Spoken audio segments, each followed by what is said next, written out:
Oh, goodness gracious. George, I'm dancing over here. You're over there getting in uniform. Hey, everybody, welcome.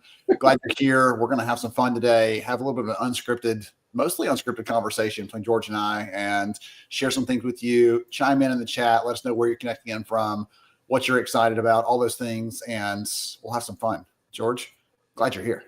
Hey, I'm excited about being here. It is, one of my favorite seasons. It's my favorite emotional season, I guess. It's like the roller coaster ride of you never know what I'm gonna do. So sometimes I'm happy and smiling, sometimes I may be crying. But today is a good day. I'm surrounded by things that I love, so I'm feeling good. Mm-hmm. Well, we're going to get into some good stuff today. We're going to talk about some HR things, all that good stuff, but we're also going to talk about fun things. So I'm going to throw the first question at you because I know you have this in front of you over there. What is your favorite holiday treat, thing that makes you think of the holidays and makes you, you're going to start tearing up already. Yeah, I'm like, excited about this. I'm excited. I'll throw you for a loop because I know what you think I'm going to say, but I'm going to go a different way to trick you. Number one, I'll give you a couple of them. Number one, my actual favorite is banana pudding. From November through December, actually it's year round, banana pudding is my favorite. But I'm weird, Ben, as many people, if you don't know this about George Rogers, if this is your first time meeting myself and Ben Eubanks, you get to learn something weird about George. I like banana pudding without the bananas. Now, hear me out. I enjoy it, like fresh. And so when we make banana pudding here, there's no bananas in the actual banana pudding until you're ready to eat it. And then we cut fresh bananas because then it doesn't turn brown and all weird and gets old quicker. So we have fresh bananas on our banana pudding. I feel like it's one of those, I'm trying to overthink things, which I often do, but I love fresh banana pudding. Now, to what you were talking about, I love this family, beautiful family, the Cookie twins. They have two twin beautiful daughters. Their mom, they make all these great goodies. And I went down to Alabama, in your neck of the woods, and it looks a little different. You see, there's something else in there. So these Oreo truffle balls, and I'm gonna have one right now as I'm talking. Oreo truffle balls are great. My third favorite, man, is also it's football season. If you know who I am and what I do, I love Buckeyes. A little bit of Buckeye action over there too. Oreo, truffle balls, Buckeyes, and a little bit of banana pudding. Wonderful. What about yourself? What do you like?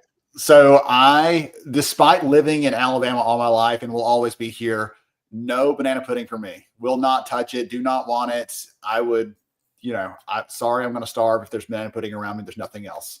So I grabbed this because it's handy, and this is one of my favorite things that, again, my wife makes. It's Christmas bark. It's got Oreos and pretzels and all this stuff held together by white chocolate. So it's my joy. White chocolate's my favorites.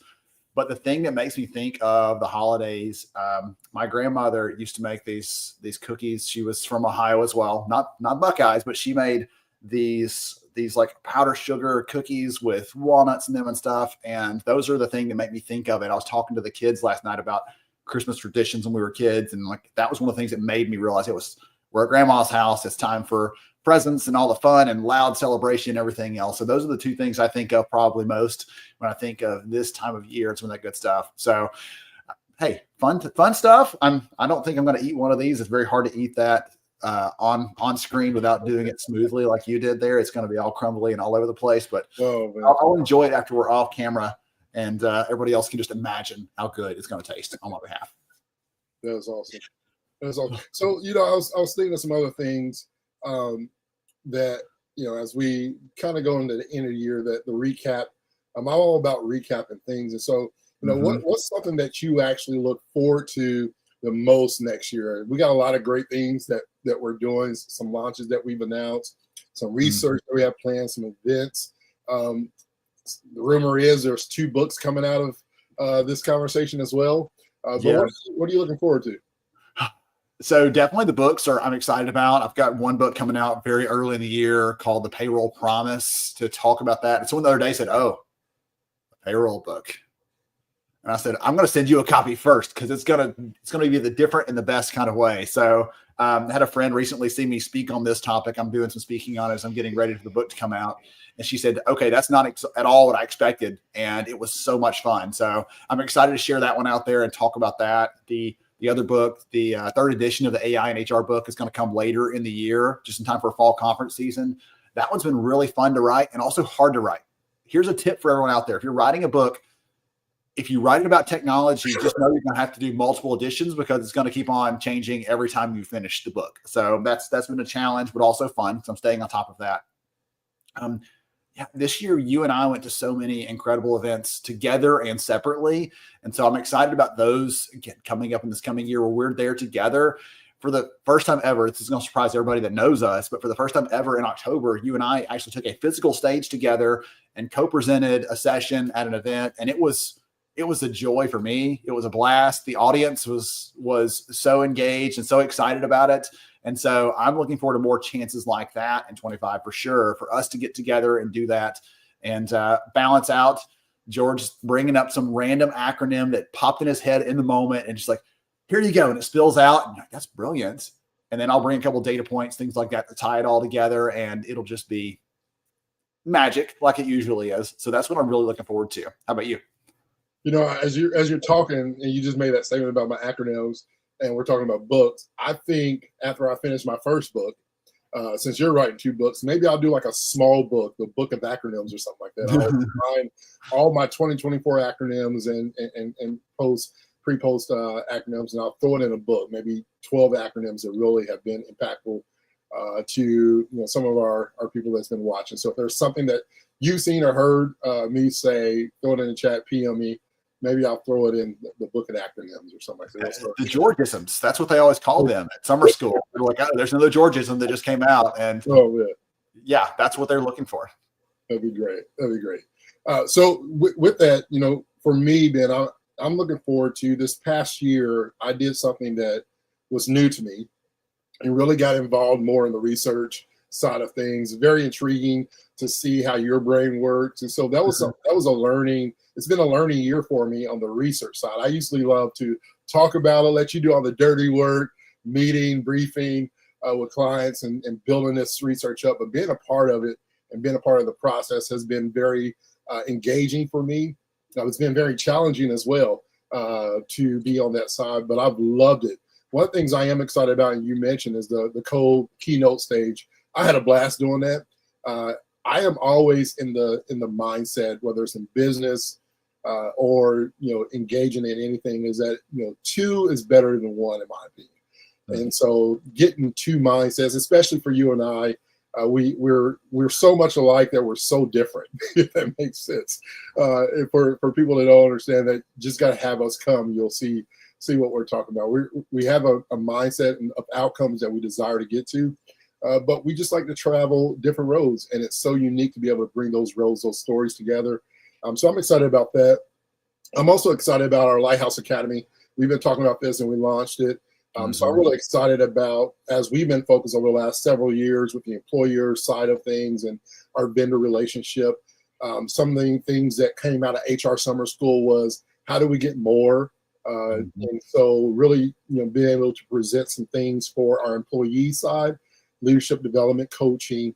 We have our HR Summer School lunch breaks that's launching in January. I'm really excited about that for groups, individuals, state groups that are looking to partake in our monthly partnership membership that we'll be launching every month, the second Thursday of every month, starting in January.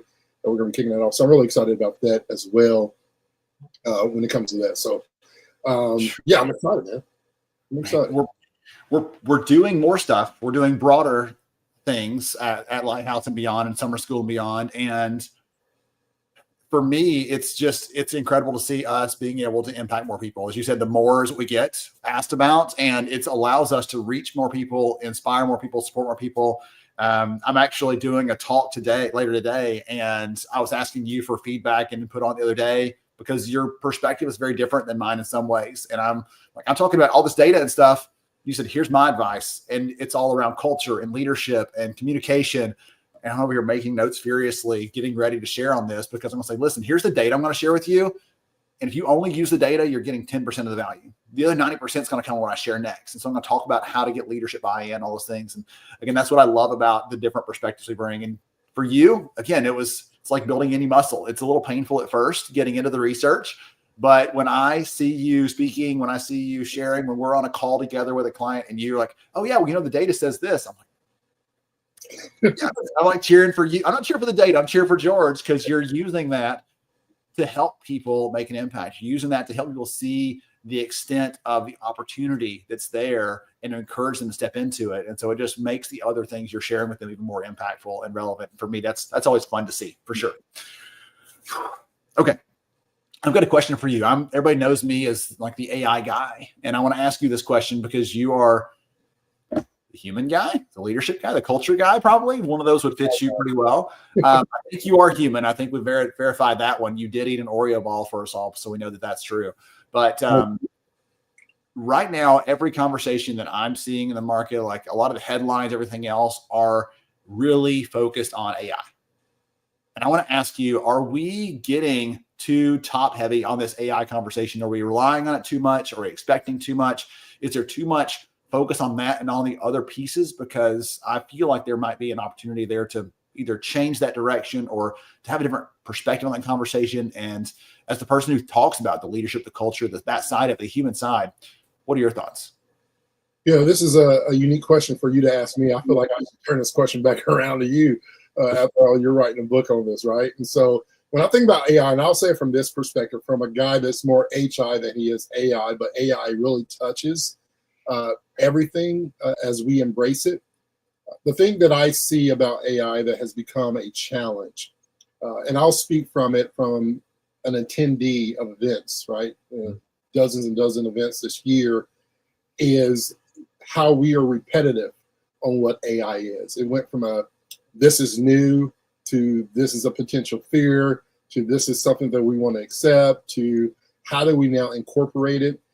And so for me, the challenge or the encouragement to those who are presenting AI, from a person that's, on the other side of the table, I'm looking for something, beyond what's been exposed. I feel like we're circling the same wheel, if you will, of what AI is and how impactful it can be and how much time it can save you from your day-to-day work. And there's nothing new, there's nothing fresh. And so when you don't have something new or fresh, for me, and I'll speak for me, I don't like a lot of leftovers. There's only certain things that I'll eat leftover, right? Chili, I'll have leftover chili, but I don't want a leftover steak. And I feel like AI has been the main course of our conversations, especially in the HR tech field, which is great as we adapt to it. I'm so grateful that, people understand that AI is not going to replace humans. AI, we have to accept those things, and humans that are using AI will be able to grow. So how do we cross skill and reskill or upskill, those people who are adapting to that? But I think the challenge is that if AI is going to continue to be the main course, can I get something beyond steak? Can I please have a nice, fish or pork chop? Where's the chicken? Yeah, mix it up with a little surf and turf. I don't know, but it has to become beyond what it is. And I'll leave it at that. I'll turn it around and say, Ben, what are you seeing as you have been digging into this for your book? What are you seeing? So I was talking to a reporter yesterday, and I said the thing that worries me is there are still a number of companies, another number of leaders that are saying, well, we'll wait and see. And I want to share something really quickly on the screen just because it's so concerning to me. There are tools out there in the market like this, Lazy Apply, like Final Round, .ai, and these other ones like that allow job applicants to automatically apply. They sign up for this, they pay a little fee, and they will go and apply to jobs on their behalf. Hundreds and hundreds of jobs on their behalf. That person won't do anything more than just say, yes, go do it.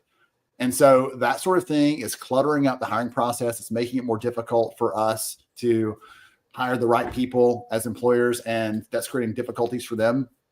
These other tools are making it easier for people to get through the hiring process. They're using AI to fight the employers who don't even perceive it that way, or to fake being on a work call, or to jiggle their mouse so that they are being seen as productive as a remote worker. All these different apps and tools using AI, they're being used by the workforce and by candidates. And for those employers that aren't using it, there is fear there. And so as you said, a lot of the education has been, it's important, it's valuable, make sure you're using it. It's been sort of telling people that they need to know it. And I think we know that now. I think there's enough evidence to say, yes, it is important. Yes, we do probably need it. But the important part, as you sort of hinted at, is AI can do almost anything, but the question we should be asking is, should it? Where should it? How should it? To what extent? I can automate anything in the hiring process entirely. The whole thing right now with the tools that are out there, from that candidate showing up on the career site to the offer, automate completely. Should I do that? Probably not, especially for roles where a relationship matters. If I'm hiring a George, a person who's very relational, they're going to be turned off by that whole thing. They're not going to care about that company because the company doesn't seem to care about them. And so that's the part that I'm really encouraging companies to think about and look at, is draw that line, know what your philosophy is, draw that line between we're okay with this, we're not okay with that. We've got to know what our perspective and stance is on this, because there are some companies that will go all the way to the extreme and they're going to create some backlash probably. So we've got to really think about those pieces of it if we're going to get the most out of work. And when I'm talking about the trends at work, one of the big ones is fundamentally AI is all the rage, but work is still human. For the most part, work is still being done by people. And if we don't treat them like people, George, and really lean into that side of it, you and I are talking about some of the themes for an event we're partnering on this coming year around authentic leadership and courageous leadership and leaning into those things. If we're leaving that to chance, then we're not going to create the kind of outcomes our people care about, and we won't be competitive as an employer either. Yeah, that's so good. But what challenges do you see? Because when I think about AI and the impact that it can have for those who are embracing it, that are all in, one of the things that I fear most is we lose the HI, right? Mm-hmm. We lose that human encounter, that human intelligence, that human touch. And you said it, and use me as an example. I'm such a relational type person. I want to be able to shake hands, give hugs, right? Have a conversation. What's the impact on people communication skills that AI can have in these areas? So AI can add value, but it can also take it away. So on one side, if we're using these tools to be smarter, to help us shorten things down, so we're focusing on the human side of those relationships, we're using it to automate some of the things that are repetitive. That means more time spent with people, more time building relationships. Hopefully you have the time invested into those things. The companies we're seeing in the research that are doing the best, that are getting the most value, aren't just saying, let's automate a bunch of stuff and fire our people, but let's automate a bunch of stuff and reinvest that time into innovation, into relationships, into connections, into proving our value back to the business. Now, at the same time, there's research coming out from organizations like the University of Toronto that say that when people are using tools like ChatGPT for their common everyday work, they are losing a creative spark. And the data proves this. The experimentation proves that if I'm using that every day, I am less creative when a problem presents itself, especially if I don't have that at my fingertips. I don't have that. One of the gentlemen I was talking to the other day, Steve Ehrlich from Radency, was saying, yeah, this is all great, but what happens when the power goes out? Are you going to be able to accomplish your work in the absence of these tools? You can't sit there in a meeting with an executive team and say, hold on a second, hold on, ChatGPT, how should we phrase this strategy? No, not going to work. Yeah. And so that part of it is what concerns me, because HR has fought for credibility, has fought for a voice, has fought to be taken seriously. And if you show up and you're less creative, you're less innovative, I'm afraid that's going to start putting us back in that pigeonhole, George, of just being admin, just being process, just being the police, and not being the impactful profession that you and I see we can be if we're doing the right kind of things. Yeah, that's so good. I think it's important for those who are joining with us to make sure there is a balance. There's something to say about that human touch, that human impact, and that's something that AI cannot provide, but it definitely can take away if we're so dependent on it. So there has to be that good balance. We've been over a lot of events. We do briefings with HR technology, monthly, weekly. Sometimes I feel like it's hourly. Like, daily, yes.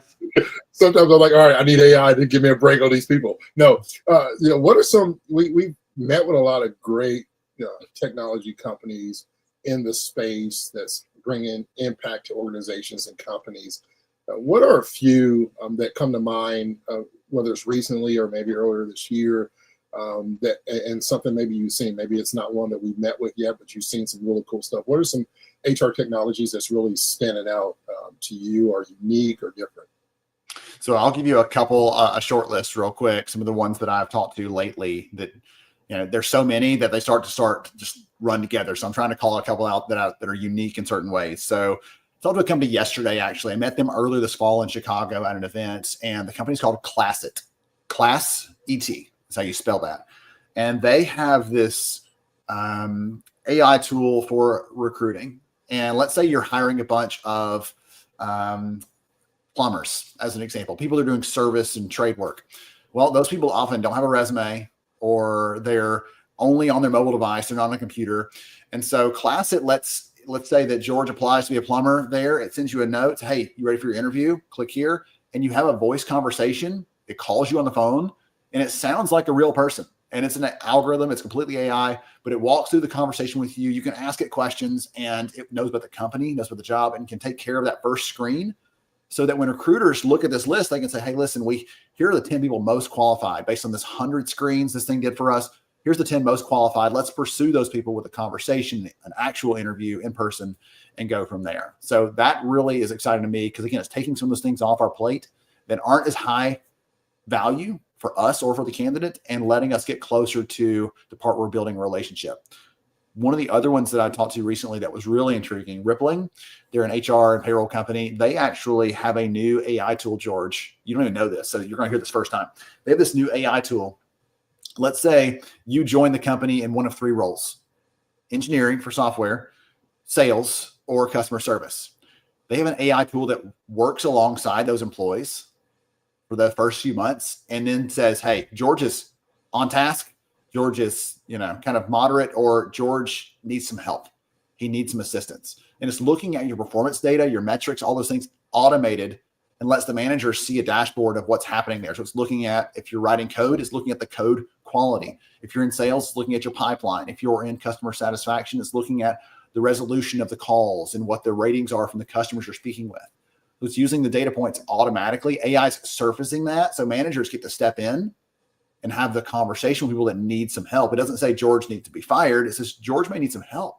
And it lets them step in and do that. So the first question I asked them, obviously, is, well, what do employees know this? Like, it's up to the company to tell them. But go ahead, give us your answer there. If I told you, hey, George, listen, we've had this AI watching you for the last 3 months, and it gave you a sort of warning flag that you need some additional help. What's going on there? What's the first thing you'd say if you found out that this AI had been watching you? How'd you feel? I'd be a little bit nervous. What all has it captured? Right, it comes to mind. Like what all did I think I was able to hide or do well? And so just what the perception is will be interesting. Yes, well, that's the part that I'm like, we're going to be careful about those things. So one of the things that we saw in the research, I was telling someone the other day, when we actually surveyed the workforce, we said, here, we're going to use AI to evaluate you as a person. And here are some different ways to explain that. Which one makes you most comfortable? Which is important to know. What do people want to receive? And so one was just like, we're using AI, very generic. The second one said, we're using AI, but it's only looking at your background and your experiences and your skills. The third one said, we're using AI, but it's not considering your race, your gender, your age, or other factors. And what we found is the most preferred was that last one, the one that used protective language, not descriptive language. They don't care about all the descriptions and all the explanations. They want to know that they're protected as an individual and that we're using only things that aren't going to potentially harm them. So that's for employers is a lesson learned there. If you're using these things and you're explaining it to someone somehow, the best way to explain it is in language that protects their interests, shows them that you're above board and you're not using any of these things that you can't use, but you're just making that clear to them, being transparent. You said communication earlier. That's so important, George. We're sharing any of these things, because if we, in the absence of communication, you know this better than anybody else from a leadership standpoint. In the absence of communication, we always assume bad. We assume something negative. That's just how our brains are wired. Yeah. It's funny. because I had a coaching call this morning, and it was like the end of the year, right? Those last conversations before the holidays, are they going to be positive? Are they going to be negative? The reviews, how does it happen? It's just the anxiousness of those things. That's why for me, if you want to have a meeting with me, especially towards the end of the year, I need to have at least 3 bullet points of what the meeting's about so I can prepare. Otherwise, I'm going to be nervous beforehand and uncomfortable, checking out as we start. Oh gosh, Yeah. there's so much to that, man. Okay, so we covered some ground on AI, talked about some of the technologies. I gave you 2 quick ones. I'll give you one more just because I think it's interesting. Every conversation right now, it feels like if it's not AI, it's about skills, right, George? That's all over the place. We're talking about skills. And so I'm actually on a webinar tomorrow with the team at BetterWorks. And one of the things that I love about their approach and some of the conversations we've been having is a lot of the tools that are out there right now, they infer, which is a fancy way of saying they guess. They guess at what you're good at. So let's look at your resume and we'll infer that you have A, B, C skills based on your job titles, your experiences, which is not a bad starting point, but it can't be the ending point. Because I don't know about you, but I've never seen the resume where someone says, by the way, I'm not a team player. I don't work well with others. Hey, don't ask me a question before 9 a.m. because I haven't had 2 cups of coffee. No one writes those things in a resume, and yet they exist in our workplaces right now. And so resumes don't tell the full story of what someone's about and how they act and how they work, what motivates them. And so the thing that I'm interested in that BetterWorks is doing is it looks at actual performance data. So when we sit down, we do a one-on-one, or when we have our performance review, we talk about the goals and the progress you've made. We're pulling data on skills from those conversations because someone's actually meeting and talking about that versus just making a guess. And so that gives me a better understanding of what George is about, what George is capable of, what you're able to do, not just on the technical skills, but on the human skills side of that as well. Are you creative? Let's show how. Let's talk about this project you did. Brilliant ideas. You solved a customer problem nobody else could, right? That collaboration, that critical thinking, those things that really stand out as human skills. We can't assume those things don't matter in the skills context, but we also need to get past the, oh, wow, this can see all those things about me and get to the validated, provable, what do I know and how do I prove it and how do I back that up? And so they're approaching that with performance data, which is interesting again. But that's the other one I want to talk about in that bubble of some of the technologies I've seen. There's so many. You and I could go back and forth on this. We're about to kick off our HR Tech Awards program, January 1. That opens up for 2025, and we'll be looking at different companies across the spectrum of compensation, talent management, recruiting, HR and workforce, well-being, all these areas, and really trying to understand which ones are doing creative, innovative things and solving big problems, because that matters to us and to all of you out there that are trying to solve these problems in your companies. That's why we do this, to try to give you some insight into this company. We've vetted them. We've looked at them. There's some good indicators there. They should be on a short list for you to consider further.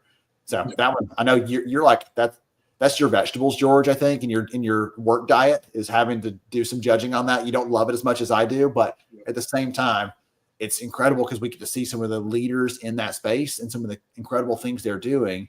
And that part really excites me because we get to see it before anybody else does, essentially. Yeah, it's great. I will mention one, just because it's been a conversation of late. One of the HR tech companies I really am excited about, and it speaks to me, right, is Atana.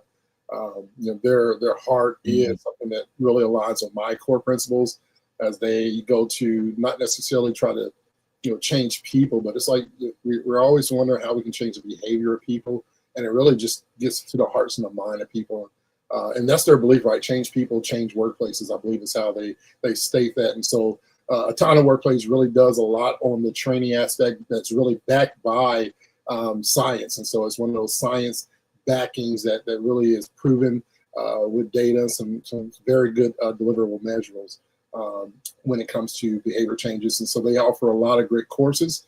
So in that learning space and development of your people, some high-end courses as well from different levels. And so I wanted to mention them because that's one that I've been a part of, having conversations with the CEO, John, over there, and the team. That's been great as well. Mm-hmm. Yes. So that was Atana, right? So they're doing some really creative things around the learning side. I think we covered all the areas: performance, recruiting, learning, a little bit of everything under the sun, and payroll and HR. So again, not an exhaustive list, but just some of the ones that you and I've had a chance to really connect with and chat with. Excellent. All right.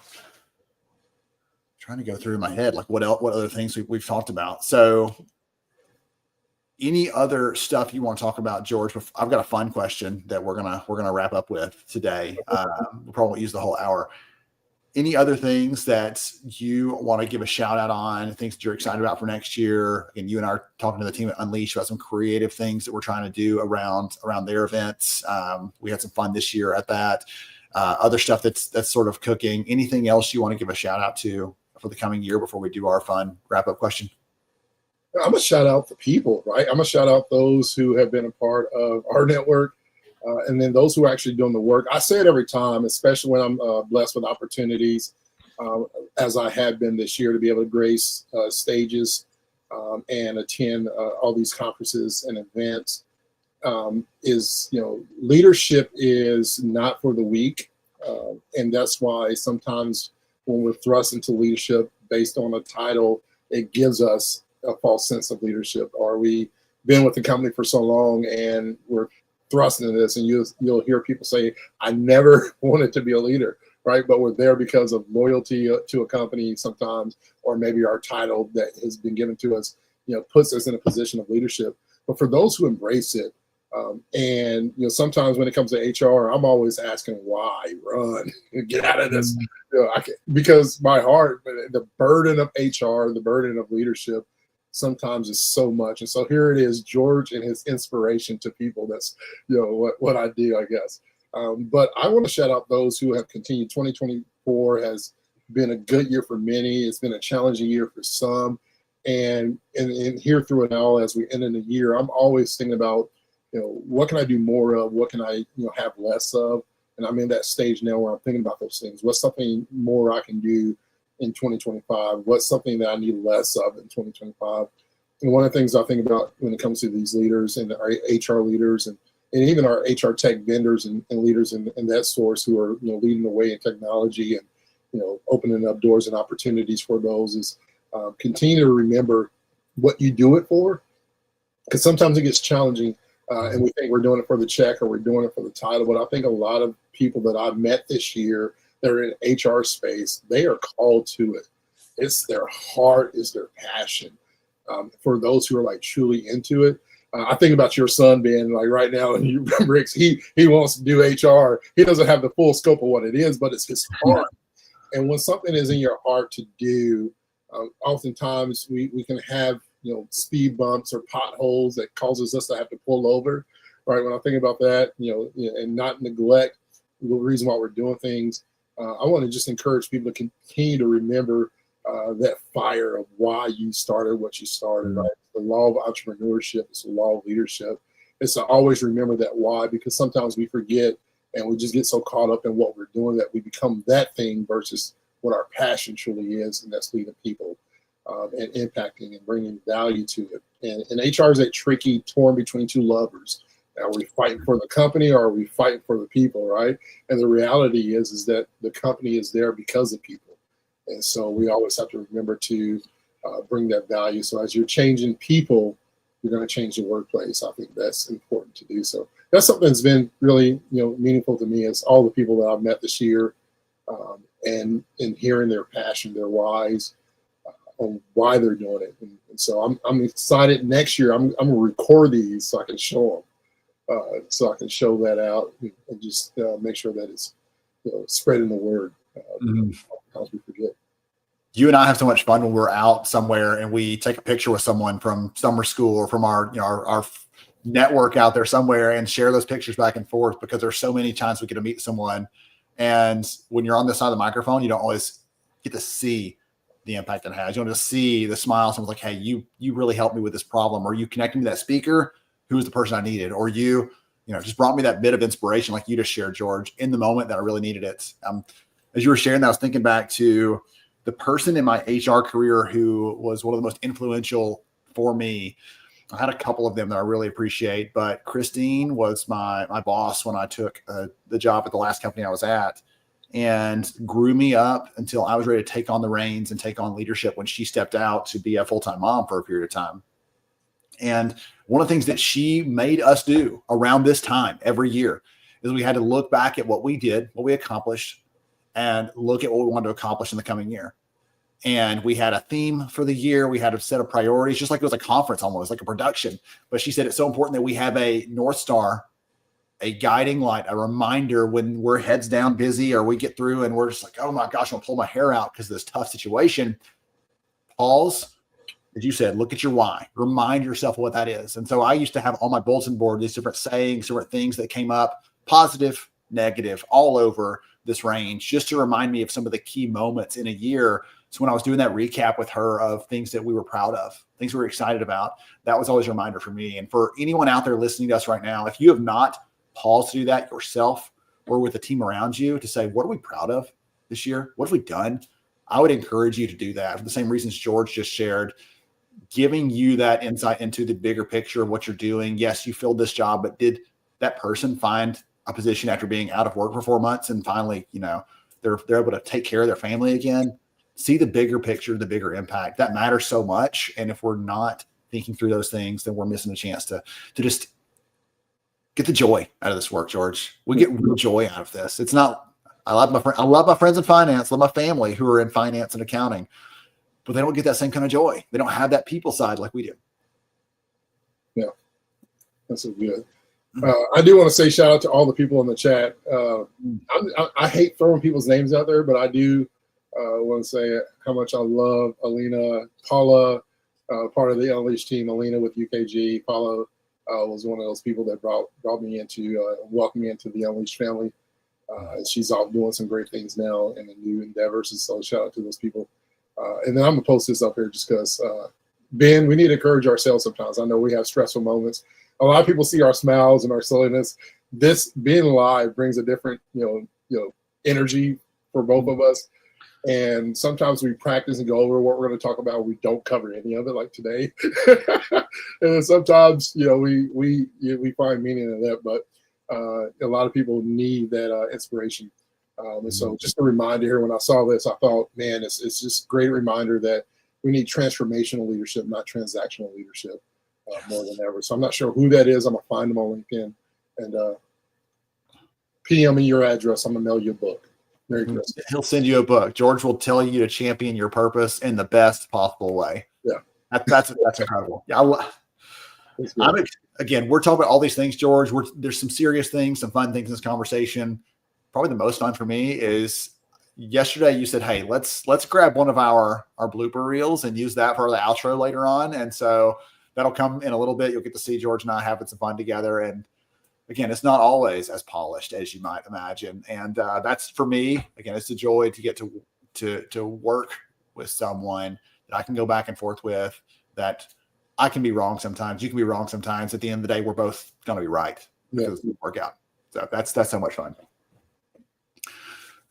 Okay, I'm going to throw you this last question that I actually thought of just a few minutes ago. So for everybody else out there, you can have some fun with this too. You're welcome to chime in the chat and let us know who you are. But for George, again, we're in the holiday season. So if we're watching A Christmas Carol and George Rogers is starring in one of the key roles, which character would you be and why?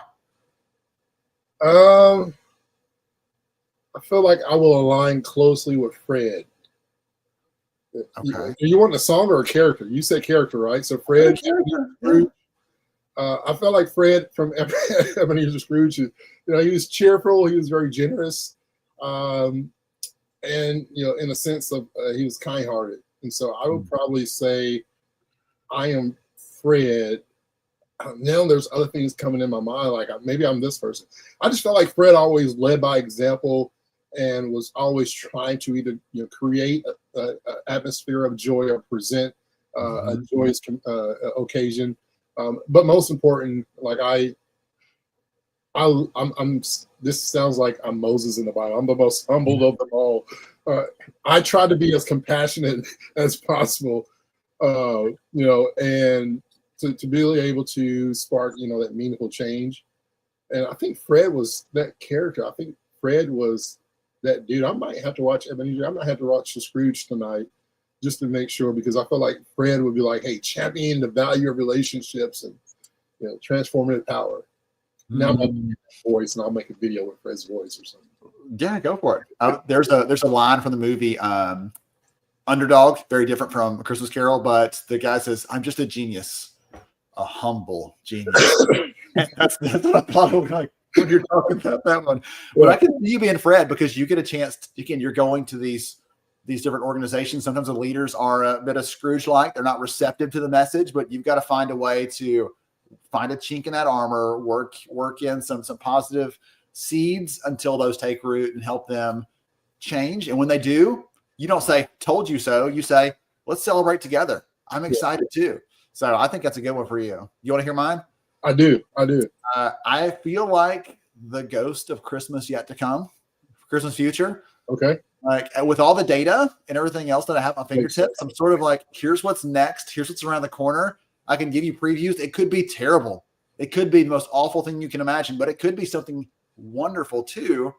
But until we actually use that, until we actually change our path, and I feel like I use that day to day, helping lay that foundation of here's what the research tells us, not for the data itself, but again, for the opportunity for all of our friends out there to change a path, to make a different decision, to think about a different alternative, and hopefully make a detour before it's too late, just like our friend Mr. Scrooge did. So probably Ghost of Christmas Yet to Come would be mine. That's great. Well, I'm going to switch it up. I don't know how much time we got, but I got to ask this question because I was prepared for this question. I guess more so I want to answer this question. Okay. But if you had to present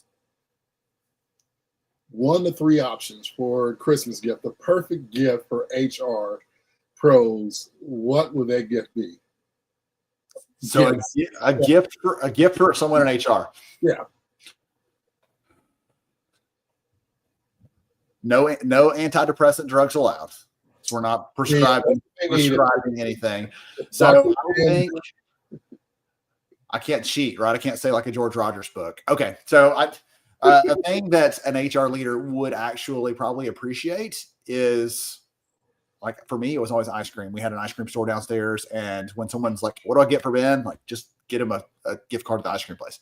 For HR, they need a quiet time. They need a bit to relax and rest and recuperate, rejuvenate. And so maybe something spa related, something where they get to get away for a little bit and get to unplug for a moment. It's a get out of jail free or get out of work free card for a day, and not where the work piles up, but where the work is handled for a bit. I think that would matter a lot to our friends in HR. The ones that need the caffeine, get them the caffeine. If they need a noise canceling headphones because they're sitting in a space, that's fine. But something like that truly meaningful, and would say, "Hey, listen, I know the most important thing to you being your best here is making sure you're set and you're taken care of." So that's one that I think would be important. What about you? What do you think would be a great gift for someone who's working in HR? Yeah, I think I would have to say shoes, right? Because everybody knows that I love shoes. That's like saying a George Rogers book. You can't say shoes. Okay. What's your actual answer beyond your shoes? The number one response that I won't say is shoes, although I think shoes are good. But I've been this year, I've gone to more headquarters. I want to do more of those, visiting some of these HR tech companies' headquarters. I've seen a lot of unique things.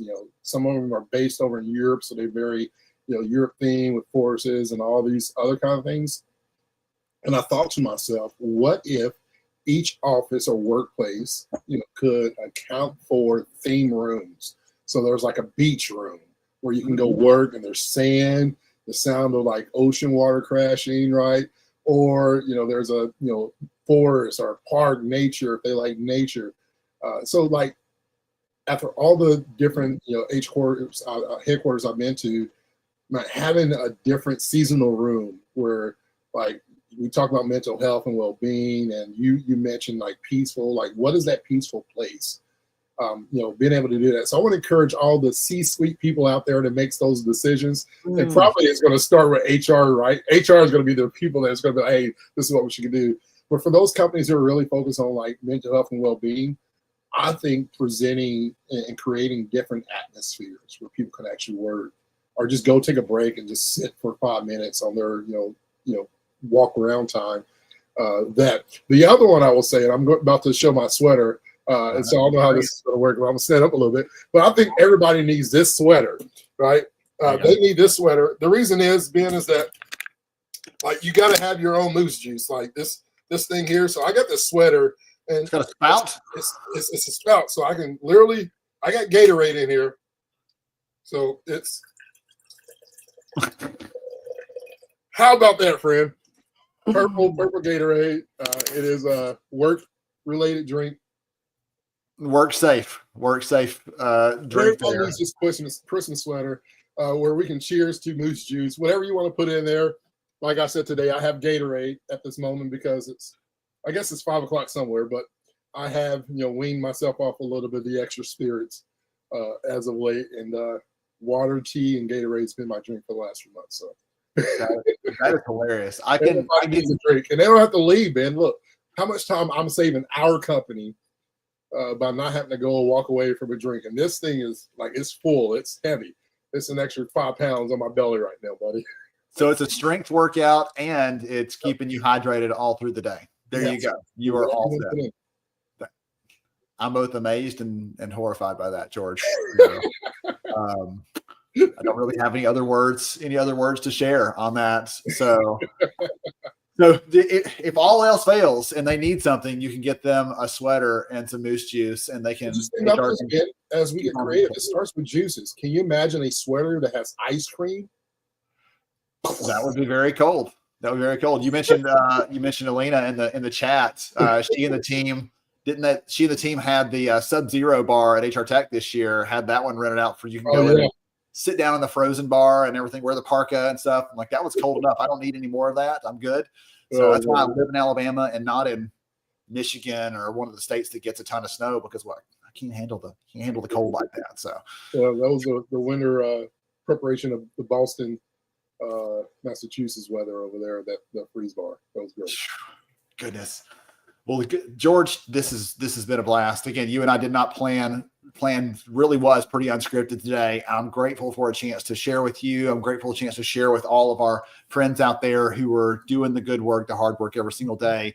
It is our hope that you hear us, everyone, and that you are taking care of yourself so you can take care of your people. HR has this true, you mentioned the calling. I love that word. This heart of service and trying to take care of the ones around them. And it's our encouragement that you lean into that. Don't back away from that. Don't say no. No, there are people that say that all that matters is the data, and you got to be a servant leader, be connected in, be willing to serve and love, and you're going to have great relationships. You're going to have a great impact, and realize that vision of tremendous and wonderful HR that you want to envision. George, I'm going to let you bring us home. Any closing thoughts, comments, any other weird sweaters that you're hiding behind the desk? Anything else you want to share before we get done here? I'll end it with an acronym. And this will be something for the future. So just a sneak peek of something I've been working on, but understand the importance of an ETA, right? We think of ETA stands for what, Ben? You know what ETA stands for? The actual ETA stands for estimated time of arrival. That is true to some people, but for me, ETA stands for empowerment, trust, and accountability, right? How we're showing up. And so when you think about ETA and how we show up where we need to be, know that you've been empowered, know that somebody there is waiting for you because they trust you, and have accountability. So that's something I'm working on. There's a little teaser. It's coming soon, what that is going to be for, but the importance of empowerment, the importance of trust, the importance of accountability within the workplace. We as leaders, we need that, and more so than ever, employees are desiring that, especially for those who are looking to have a workplace culture that is a great place to work, that is where people desire to be and have a sense of belonging. When you want those things, when you want to see retention, growth, and people staying within your companies, it's going to start through that empowerment. It's going to start with trust and accountability. So there we are. I'm excited about this blooper reel, bro. We had a time. We spent some time creating some videos, things that we're going to be using for next year. And we were trying to find a video and just do a 15, 20-second end of a live stream for all our live streams that we do. And for some reason, we couldn't do it. But as we wrap up today, thank everybody for joining us. And as always, if we don't see you again this year live, we can't wait to see you and all the exciting things that we have going on. If you want more information, lhra.io. Mm-hmm. Ben, I'll let you lead us off with the blooper. All right. Thanks, George. Thanks, everybody. Have a great one. 3, 2. We want to thank all of you so much for joining us on the live stream. For more information, make sure you visit. That was really good. Here we go. For more information, 3, 2. And for more information, make sure you visit our website at lhra.io. Okay, and just for editor purpose, can we just try the whole thing? Thanks for joining, and for more information, go ahead. I'm rolling. You're ready. Thank you so much for joining us for our live stream today. And for more information, make sure you join lhra.io for more information. For more information. For more information. For more information. Here, last try. We got it now. I'm getting hungry. Can you tell? Do you want to start this one off? No, because it's from, you want to do the for more information part? I will sure do that. All right, here we go. 3, 2. Thank you for joining this live stream. We appreciate all. Ooh. This is when Lucas is like, I just want to leave here. Oh, you making me sweat. If his stuff wasn't set up, he'd just walk out. All right, here we go. We want to thank everybody for joining us today on this live stream. For more information, you can find our website at lhra.io. Nice.